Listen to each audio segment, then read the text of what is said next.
Coming to you from the depths of the galaxy, bringing you hot takes, hot news, and spicy discussions about games. We are the Uneducated Gamers!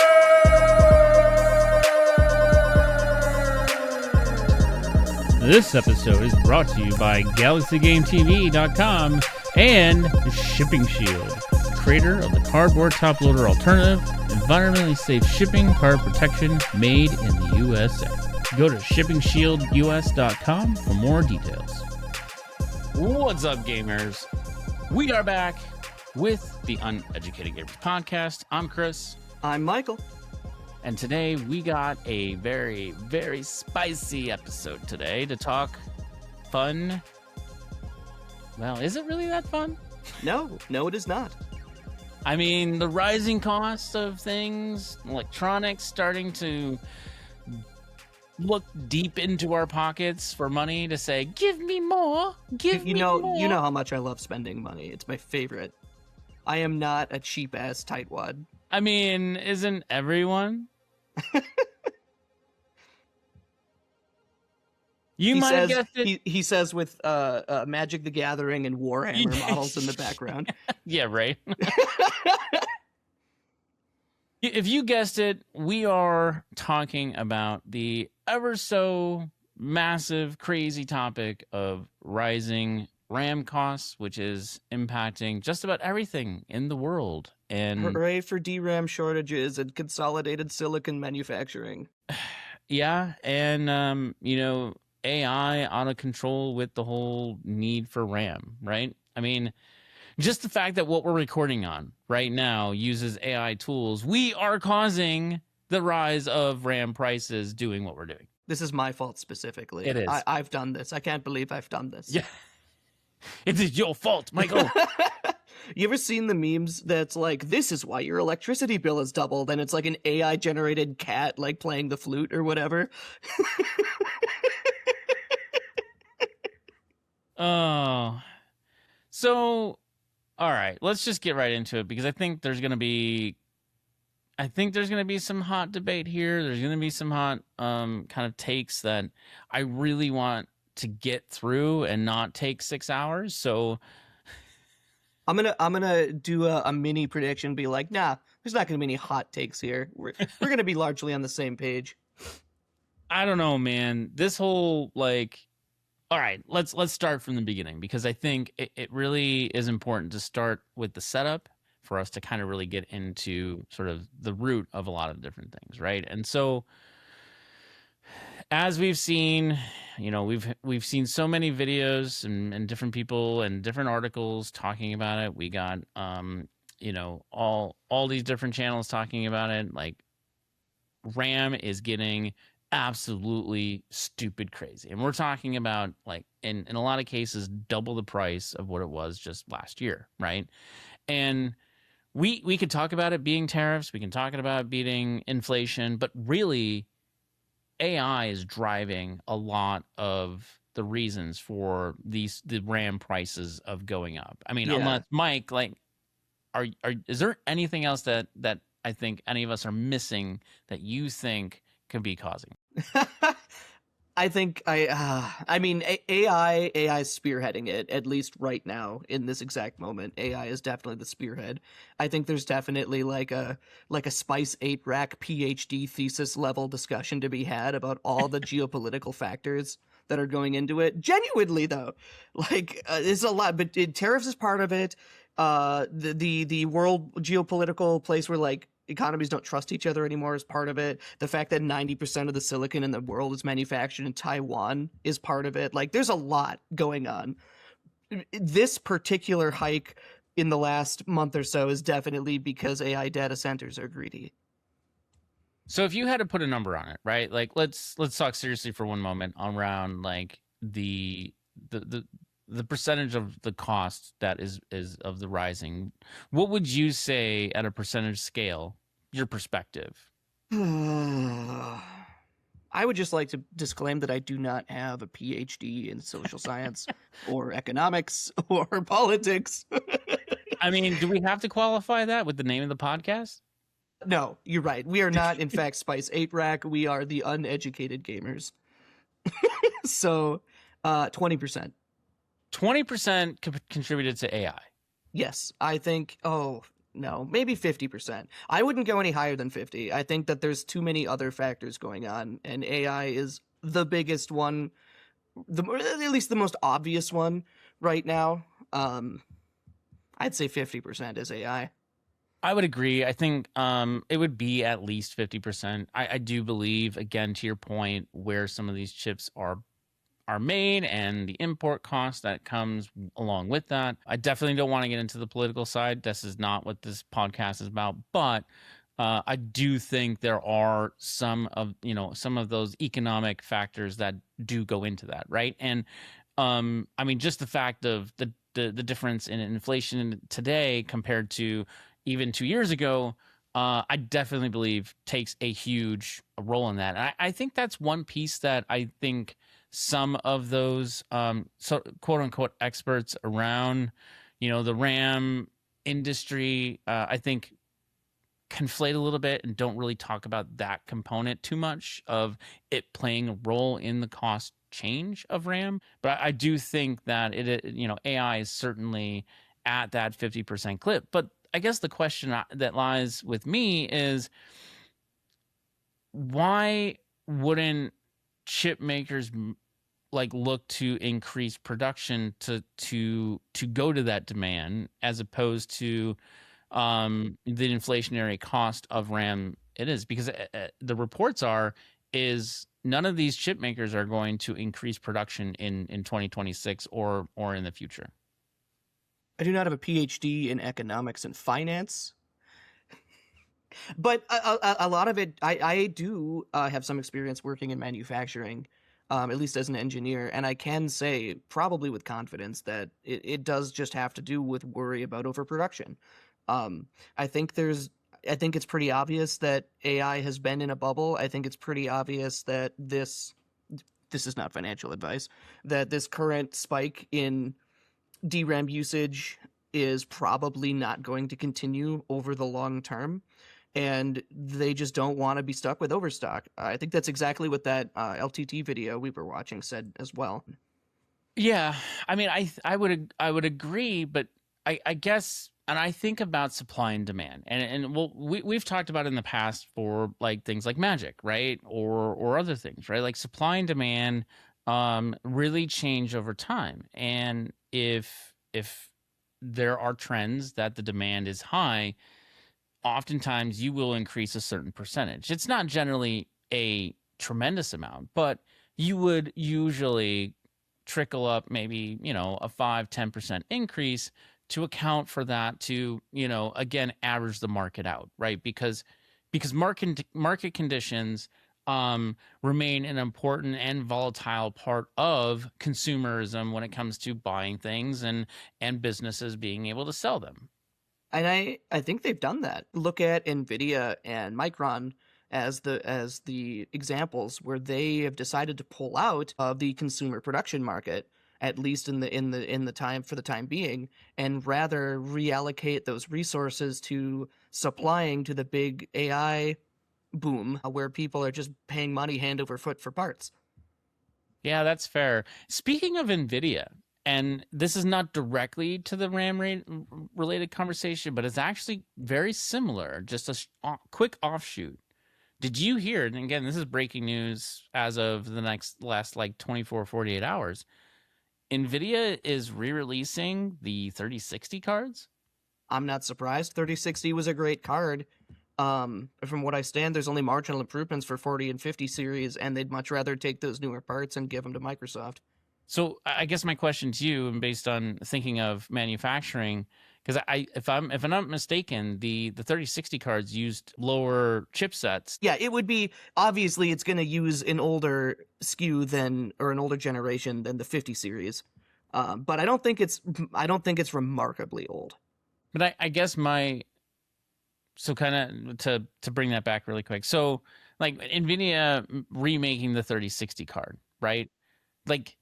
That's, I mean, to me, that seems like a potentially a business move cost saving measure to use some of these older chipsets that, really probably don't cost as much as some of the newer chipsets. Yeah.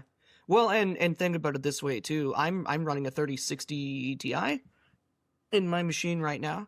It's a great card, and especially now that they're 2 generations later, it's probably relatively affordable for the average consumer. So for the amount of product that they're willing to put out for consumer purchase right now versus enterprise purchase, it makes sense to give them something they can afford. They have to compete with, for example, the Intel GPUs that are out there now that are like ridiculously underpriced for their power compared to the rest of the market. So to bring us back forward to the RAM conversation, and actually you brought that up here, enterprise versus commercial sale, right? So for the audience, right, commercial sale is consumers, right? Us, me, you, anybody who can just go buy something off the shelf. Enterprise is usually where you can buy bulk through, business deals with that manufacturer or supplier of those parts. IT departments, data centers, et cetera, et cetera. So one of the things, though, that is driving this ridiculous cost change is really these people are buying them off the consumer shelves, not directly from the manufacturer, not from an enterprise standpoint, which is very odd and very strange. Now, and what I mean by that is these are not enterprise solutions that most organizations are buying these chips for.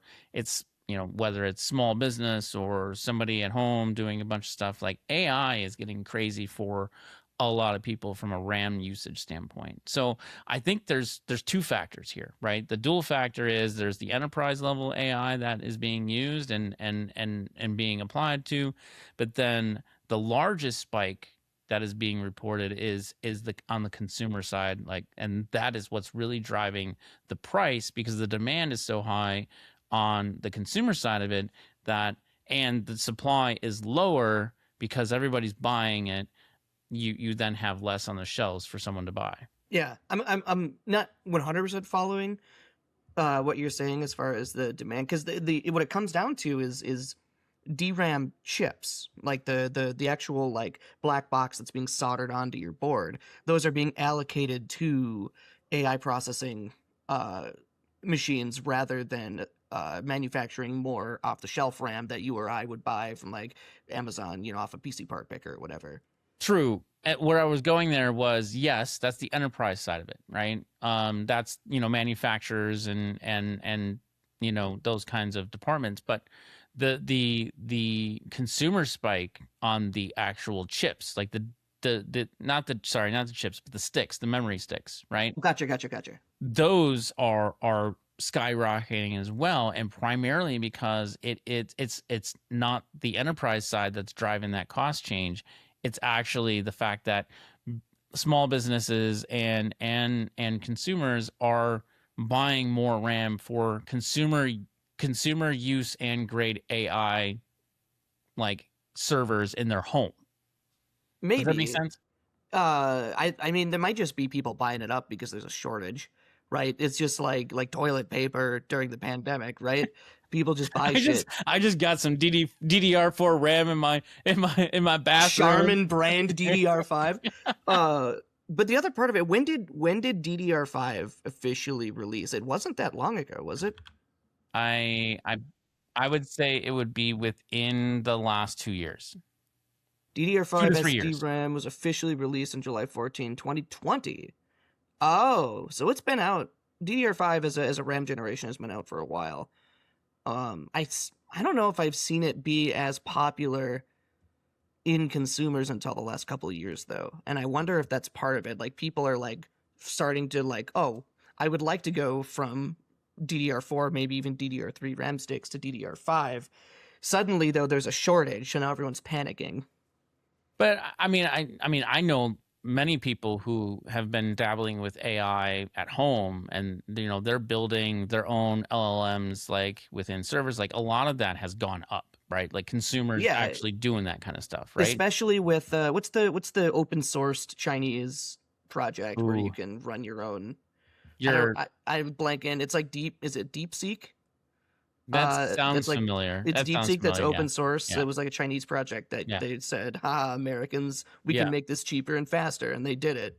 And you Yeah. can actually run them at home with relatively like decent hardware. So that may be part of it, but I would expect that to drive GPU card purchases rather than RAM specifically. Although they can go hand in hand. Yeah, I mean, I think a lot of them need the core processing from the front end part of it, and as opposed to a GPU processing, right? So it needs more, you know, I mean, I don't know. I personally have not looked into doing it, or I don't have any like background in doing it, but I am aware of folks doing that at home. But Mm-hmm. I'm pretty sure it has more to do with GPU. I again, don't quote me. I am a professional engineer, but I haven't worked a lot with AI. But I thought AI and other neural network work is largely GPU based, just to help parallelize the processing. Gotcha. Yeah. So with that said, though, right? And when we think about the rising cost of RAM, and really also many different electronic components that go within either a computer or a console or whatever, one of the things that I've been thinking about, what I wanted to talk to you about was, could this actually put the next generation of consoles at risk of potentially coming in the next few years like originally projected? Because absolutely. I mean, like this could be a big problem. Absolutely. Just look at the Steam Machine 2 that recently came out, where I don't remember what launch price it was, but I think people were talking about for a long time that they weren't going to want to pay the price. And in fact, I don't know if it's even actually released yet. No, you're talking about the Steam box, the new Steam, like the Cube? Yeah, so we don't have prices for that yet. We don't have prices. They've been holding back that information, but people have been talking about it because they're like, ooh, because Valve said this isn't going to be console price, this is going to be low end PC price, so just prepare yourself for that. And everyone's like, oh god. And then RAM prices went up, and they're like, how much is the Steam Machine 2 going to actually be? Now I'll say there's been a slight leak here about a potential price that, and some nifty coders found in a foreign website, found a listing for the Steam Cube, right? And basically the translated cost to USD for the foreign currency that they had it listed for was close to $900 for the one terabyte system, and about $1,100 for the 2 terabyte system. That's a lot. And that's that again. This is not obviously confirmed. These can all be placeholder prices within their system. But some nifty sleuths kind of sniffed that one out a little bit, and again, that just happened within the last 48 hours as well. Yeah. Now again, Valve is trying to make a compact PC, right? They're not trying to make an Xbox competitor. They're trying to make like an Intel Nook style machine, but like with actual like good gaming hardware in it. Yeah. Which is different. But you're also absolutely right in that if prices are going to be high between now and the next few months, that's probably going to affect manufacturing for consoles, because they have to get those SKUs. They have to purchase wholesale those SKUs well ahead of time before manufacturing starts. And so if everything is like artificially high right now, they're going to wait to do that. Yeah, I mean, this also then begs the question, right? Is, does this extend the current generation of consoles? Like usually our console generations are, they run anywhere between a 6 to a 10-year clip, right? Like, are we looking now? And actually, I have a different question on this after that you answer this one. But like, is this a 12 to 13-year console generation because of this, and maybe some other factors as well? But I do feel like this definitely puts a pretty big like punch in the face to console makers, not just the big ones like Xbox, Microsoft, and Nintendo and such, but I'm talking even, those other like third-party companies like, Ioneo and Rogue and ROG, like the ROG Ally, Lenovo, any of these that make these PC handhelds, like dude, we might be in a world of hurt for a while. Of what we got is what we got. Yeah. Well, and let me answer that question with another question. Where is there to go with a next generation of consoles? Well, I know from the PC side, we talk about going from DDR4 RAM to DDR5. We talking about upgrading our GPUs to 50 series, but like, I think the consumer consensus kind of seems to be, at least on the PC side, that the last, at least in GPUs, maybe in RAM, although DDR5 has some genuine improvements, but I know for GPUs specifically, you can get a 3060 Ti and still be good for the next 10 years, and it's kind of not worth the money to upgrade to a 40 or 50 series, at least right now, and probably hasn't been in a while. So I'm thinking about that for consoles. The Xbox is already, what, $700? I don't know what the PS5 is. What is the purpose of doing the next generation of those? Are we just going to have marginal increases in performance? I mean, I think that's a great question, and that kind of leads me into other questions as well. But I mean, to really kind of get down to it, like I don't know, like I don't know what else I would be looking for in a console. I mean, look, I own the Xbox Series X, right? And I own the PS5, and I have the Switch 2, right? So I have all three like major consoles these days. Plus, I have a first gen ROG Ally X, right? And like I looked at when the ROG Ally, so the ROG Xbox Ally X came out. Sorry, I had to talk through that one in my mind before I actually said the words. But when that came out, like I told you, I debated. I was like, do I want to upgrade? Do I need to upgrade? Yes.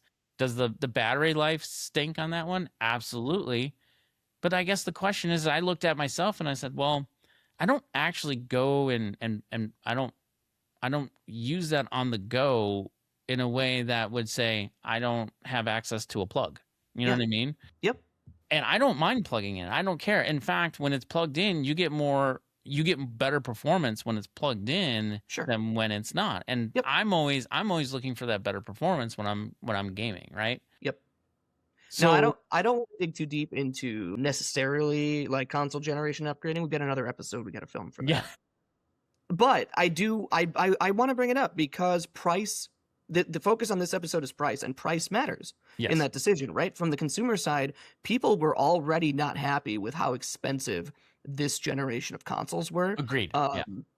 And so if the prices is really high and people are holding off because they can't afford it or don't think that the value's there, and companies are now holding off because parts are more expensive, and they know that if all they can deliver is a marginal performance, people didn't want to buy now. They're definitely not going to want to buy that. Just the combination of price on both the producer and the consumer side is definitely going to push the generation out. I would agree. And like, the other part of this whole conversation, right, is the fate of the next generation of consoles. Like, does this dictate the next generation of consoles? And I actually think it does. In fact, I think this generation is also dictating from a cost value perspective of performance versus what that next generation can bring. I don't even know if we've seen the peak of the current generation of performance, meaning what we're getting out of the industry from a gaming perspective, of the type of game, the quality of games. I don't think we've gotten there yet. And no, so I would agree with that. I mean, I think it took us with PlayStation 3, I don't even think we ever met. I mean, you think about it, PS4 games are still being produced today. Yeah. Have they even made games for the PS5 yet? Yeah. Oh, yeah. Yeah. But, I mean, the question here is that we are still overlapped with the prior generation and the current generation of games being produced. PS4 games are still being produced.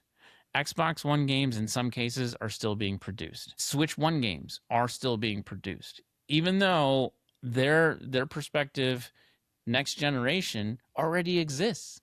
Why is that? This is the first time I think we've seen this long of a tail of both generations overlap. As part of that, the fate of the next generation of consoles, I think, solely doesn't rely on RAM costs in a way that we've been talking about. However, I do think this will make console manufacturers take a pause and say, maybe not right now. Yeah, because it is a major expense, and it's not with the AI boom, the DRAM is hugely shorted right now, but graphics cards, graphic processing has been getting more and more expensive too, as AI has become more and more prevalent until that bubble pops. So I'm sure console makers don't want to release a $900, $1,000 Xbox till I bought the Xbox LIX. But it's also a PC. But we'll get to that. But we'll get to that. So, okay, to cap this off, right? If we're saying that the fate of next gen consoles is at risk here, right? So I'm gonna caveat that. I don't think it's at risk. I think they're going to make the next gen console. I think that deadline is getting pushed back. Right. So so hear me out, right? Like, so the fate of next gen consoles can be delayed a few years, right? Today, the projection of the next PS5, we'll use the PS5 as our gauge, right? Is a 2027, 2028 release date, right? So if we had to draw a circle around a month and a year on how far out this goes, are we saying this is a 2030 like push out to the next generation, or what are you thinking? Like, is this what year did this generation release again? PS5, we are 6 years in, I think. Let me check, because it started during COVID, right? Yeah. So the PS5, we're 5 years in, November of 2020. So they're expecting 7 to 8 year swing in generation. So basically that puts us 27, 28. But are we 2030 sounds right. I think it depends too how quickly the AI bubble pops, and it will pop. Will it though? Yeah, AI is a lot of smoke that a lot of business people are blowing up each other's asses. How? Okay. It's just like the .com bubble, right? There's a lot of garbage out there that is basically just repackaging the same project and trying to sell it to people. But okay, when did the Bitcoin thing all start? So that started in 2009, right? Bitcoin blew up in the pandemic because people were like using it to gamble their way to a better life. But it also started in 2009, right? Like that's where it that far back? Yes, yeah. That was starting with CPU mining, though. That all started with CPU mining, remember? And then people caught on to 2009 was my freshman year of high school, and I didn't have real access to the internet at that time. So you're good. This is gonna be on you, bud. Oh boy. Oh boy. So it wasn't until 2011 is when GPU mining rigs really took off. And really in 2013 is when full arrays kind of became the rate. And that's when we saw the massive change in the GPU sort of, the GPU boon, right? So if we think of that, it's 2026 right now. 13 years, it started slowing down. The cost started coming down, about 4 years ago? So we're talking almost a decade of Bitcoin really driving the cost of GPUs. You don't think that the AI bubble is you think the AI bubble is going to be last much less than the Bitcoin boom? Yeah, so I do not have a PhD in finance or economics. One other thing about the AI thing that I think makes it more doomed than the Bitcoin bubble, and I kind of think the Bitcoin bubble has popped by this point, or at least from the consumer side. AI is extremely costly to to run, like at an enterprise scale. More so even than Bitcoin. I know Bitcoin mining costs a lot of electricity, but AI is like that on steroids. And it costs, they're building these AI data centers. They cost a huge amount of power, a huge amount of upfront cost to buy parts, and the huge amount of water to cool them. It's just really expensive, and I don't think that anyone... I think the cost of AI being free for most people is something that is not going to last. I think that's a big example of these companies trying to undercut each other on price to gain customers before they ramp up the cost.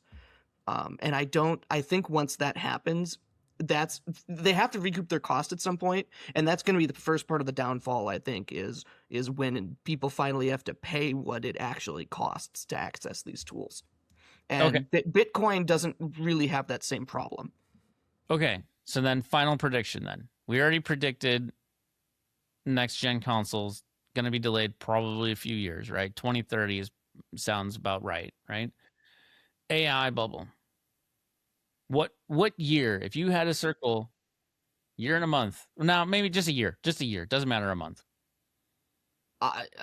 The market can stay irrational longer than you can stay solvent. I have no idea when it's gonna pop, but I know it's coming. The other part, and Bitcoin really hasn't seen this much either yet, is regulatory crackdowns. There's a lot of sketchy stuff involved in training these AI models that our current administration doesn't want to touch. But 3 years from now, if we get a new administration, there may be some different things brought to light that help pop that bubble as well. And we have no idea what's going to happen around that. Fair enough. I think the AI sort of train is going to go on a heater for probably the next 3 to 5 years. I think that's a fair estimation. And which would then put us in that same range of 2030. I think the PS6 comes out when the AI bubble pops. Thanks for listening to our most recent episode of Uneducated Gamers. You can go to Galaxy Game TV to post comments on each of our episodes, or if you have a question or a topic you would like us to include in an episode, feel free to leave a comment. Until next week, we bid you farewell.